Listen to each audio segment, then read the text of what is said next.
नमस्कार आमी अपू अपुर संसारे सकलके स्वागत जानाई। आशा करी सकले भालो आछेन। आज बानाबो पेঁয়াজের कचुरी जेटा एकदम खास्ता मुचमुचे। आमी भेंगे देखाচ্ছি কতটা খাস্তা হয়েছে। আর কচুরি তখনই খেতে ভালো লাগে সেটা যখন একদম মুচমুচে হয়।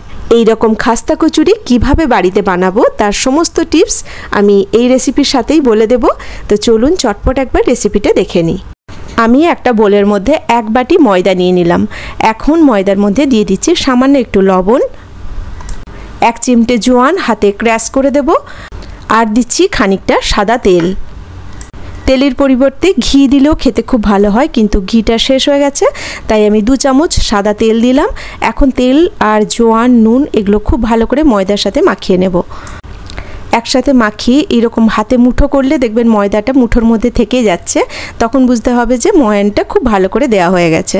এবার এটা অল্প অল্প জল দিয়ে ময়দাটা খুব ভালো করে মাখিয়ে নেব। ময়দাটা একটু নরম করেই মাখতে হবে, মানে বেশি হাড় করলে চলবে না, তাতে কিন্তু কচুরি ভাজার সময় ফেটে যাবে।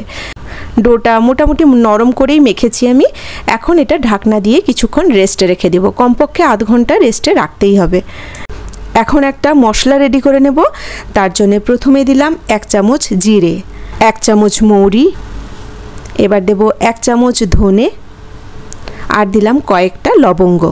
এখন এগুলো শুকনো কড়াইতেই হালকা করে একটু নেড়ে নিতে হবে। যখনই মশলার একটা ভাজা স্মেল উঠবে তখনই এগুলো হামানদিস্তায় বা মিক্সির মধ্যে ভালো করে গুঁড়ো করে নিতে হবে। আবার প্যানটা বসিয়ে দিয়ে ওর মধ্যে প্রথমে দিয়েছি সর্ষের তেল। তেলের মধ্যে দিলাম রসুন কুচি, 1 চামচ আদা কুচি, রসুনেরও 5-6 খানা কোয়া দিয়েছি। এবার দিলাম পেঁয়াজ কুচি। আদা রসুন এগুলোকে একদম জিরি করে কেটে দেবেন। একটা মাঝারি সাইজের পেঁয়াজ কুচি করে দিয়েছি।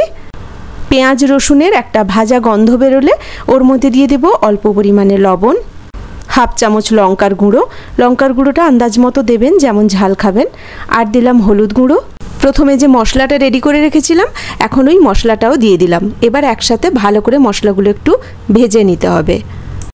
গ্যাসের ফ্লেমটা লো রেখে মশলাগুলো কষাবেন।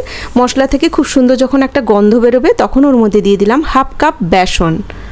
বেসনের সাথে মশলাগুলো ভালো করে মাখিয়ে নেব। এখন মিনিট 2 বেসনটাও ভালো করে ভেজে নেব। বেসনের খুব সুন্দর যখন একটা গন্ধ বেরোবে তখন ওর মধ্যে দিয়ে দেব 1 খানা সেদ্ধ আলু। একটা বড় সাইজের সেদ্ধ আলু আমি দিয়েছি। এখন আলুটা ভালো করে স্ম্যাশ করে দিতে হবে মশলার সাথে। আলুটাও খুব ভালো করে মাখা হয়ে গেলে ওর মধ্যে দিয়ে দেব ধনেপাতা কুচি। সবশেষে 2টো বড় সাইজের পেঁয়াজ আমি কুচি করে এই মশলার সাথে অ্যাড করেছি। এখন পেঁয়াজটাও একটু ভালো করে ভাজা করে নিতে হবে, তবে খুব বেশি ভাজা হবে না। পেঁয়াজটা এরকম আধ ভাজাই থাকবে। স্টাফিংটা একদম রেডি। আর এদিকে যে ময়দাটা মেখে রেখেছিলাম ওটা এখন আধ ঘন্টা হয়ে গেছে, বেশ নরমও হয়ে গেছে। এখন ওখান থেকে ছোট ছোট করে লেচি কেটে নেব। লেচিগুলো রুটির যে লেচি হয় তার থেকে ছোট হবে, আর লুচির থেকে বড় হবে। মাঝারি মিডিয়াম সাইজের লেচিগুলো হবে। এখন এগুলোকে হাত দিয়ে ছোট্ট একটা বাটির মতো তৈরি করে নেব। আর এই যে বাটিটা তৈরি করব ওর সাইডগুলো কিন্তু পাতলা করে দেবেন, ওইগুলো যেন মোটা না থাকে। এবার যে স্টাফিংটা রেডি করেছিলাম মাঝখানে পরিমাণ মতো দেব, তবে স্টাফিংটা বেশি দেবেন না, তাতেও কচুরি ফেটে যেতে পারে। তাই যেটুকু ধরবে জোর করে ধরাবেন না, যেটুকু ধরে সেটুকুই দেবেন।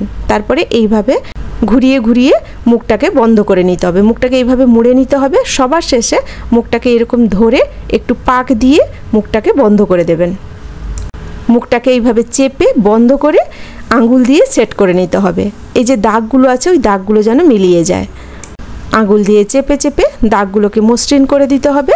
দিয়ে এইভাবে হাত দিয়ে আরও একটু চাপ দিয়ে এটাকে সব দিক যেন সমান থাকে সেই একই রকমভাবে চাপ দিয়ে তৈরি করে নিতে হবে।